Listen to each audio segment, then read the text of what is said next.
नमस्कार। प्रवास action news नाटक और आप सभी का स्वागत है। असम से लेकर पश्चिम बंगाल की सीमा तक अवैध बांग्लादेशी घुसपैठ के खिलाफ अब निर्णायक कार्रवाई का दौर शुरू हो चुका है। गुवाहाटी और भारत बांग्लादेश सीमा पर हाल में घटी घटनाओं ने यह साफ कर दिया है कि देश की सुरक्षा से खिलवाड़ करने वालों के लिए अब भारत की धरती सुरक्षित शरण स्थली नहीं बनने दी जाएगी।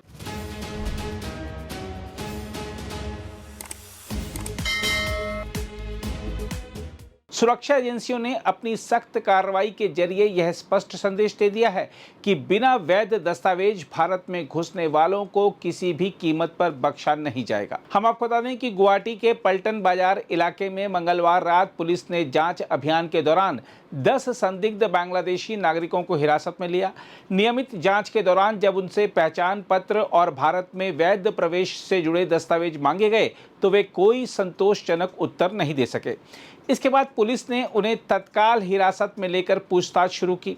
प्रारंभिक जांच के बाद सभी को सीमा पुलिस के हवाले कर दिया गया। विस्तृत पूछताछ में इन लोगों ने स्वयं को बांग्लादेश का नागरिक स्वीकार किया, जिसके बाद स्थापित प्रक्रिया के तहत उन्हें सीमा पार वापस भेजने की कार्रवाई शुरू कर दी गई। इस पूरे मामले में उस सराय के संचालक हृदय डेका की भूमिका भी जांच के घेरे में है, जहां ये लोग ठहरे हुए थे।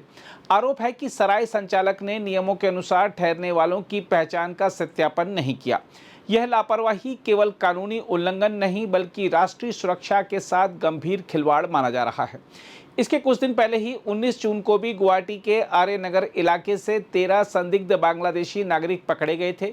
वे भी कोई वैध दस्तावेज पेश नहीं कर सके थे और जांच पूरी होने के बाद उन्हें भी वापस भेज दिया गया था। देखा जाए तो लगातार हो रही इन कार्रवाइयों से साफ है कि असम में सुरक्षा एजेंसियां अब पूरी सतर्कता के साथ अवैध घुसपैठियों के खिलाफ अभियान चला रही हैं। उधर पश्चिम बंगाल के दक्षिण दिनाजपुर जिले के तपन ब्लॉक स्थित लक्ष्मी नारायणपुर सीमा क्षेत्र में हालात तनावपूर्ण बने हुए हैं। यहां भारत बांग्लादेश सीमा पर लगभग 30 लोग जीरो पॉइंट पर फंसे रहे। मामला तब बिगड़ा जब भारत की ओर से 36 बांग्लादेशी नागरिकों को वापस भेजने की पहल की गई, लेकिन सीमा सुरक्षा बल की मौजूदगी में पहुंचे इन लोगों को बांग्लादेश सीमा रक्षक बल ने स्वीकार करने से इनकार कर दिया। इसके बाद दोनों देशों के बीच तनाव बढ़ गया। सूत्रों के अनुसार देर रात बांग्लादेश की ओर से कुछ लोगों को फिर भारतीय सीमा में धकेलने की कोशिश की गई, लेकिन सीमा सुरक्षा बल ने सख्त रुख अपनाते हुए इस प्रयास को नाकाम कर दिया। हालात इतने तनावपूर्ण हो गए कि बांग्लादेश की ओर से 300 से अधिक लोग जमा होकर विरोध प्रदर्शन करने लगे। जवाब में भारतीय सीमा गांवों के लोग भी सीमा के पास डटे रहे और पूरी स्थिति पर नजर बनाए रखी।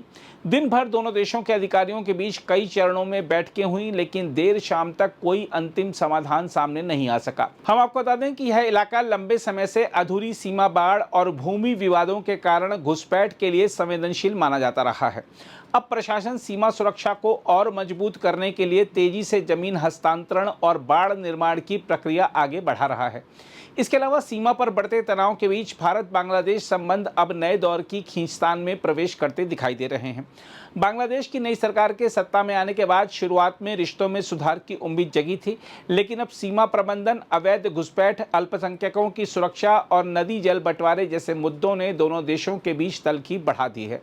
बांग्लादेश लगातार भारत पर सीमा पर धक्का देकर लोगों को भेजने और बाढ़ निर्माण में नियमों के उल्लंघन का आरोप लगा रहा है, जबकि भारत स्पष्ट कर चुका है कि अवैध घुसपैठ और राष्ट्रीय सुरक्षा के मुद्दे पर कोई नरमी नहीं बरती जाएगी।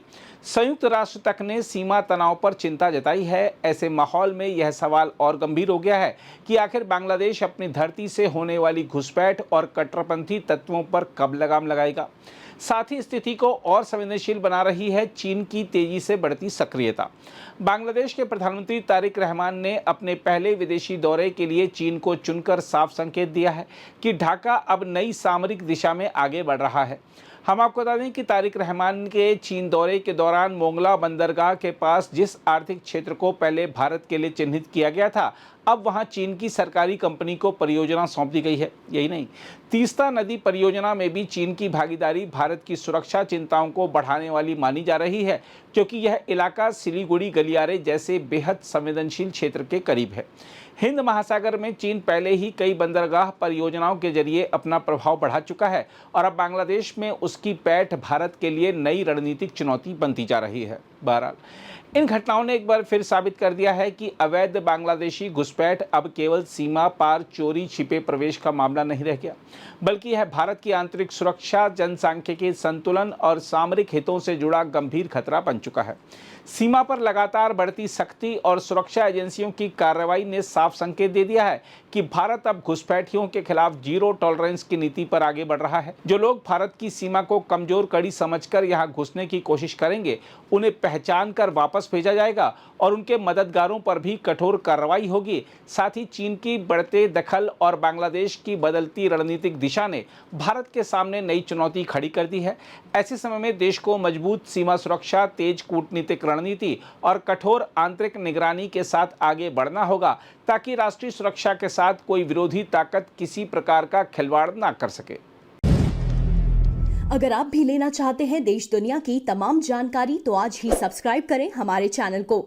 साथ ही नीचे दिए बेल आइकन को जरूर दबाएं ताकि हर अपडेट आप तक पहुंच सके।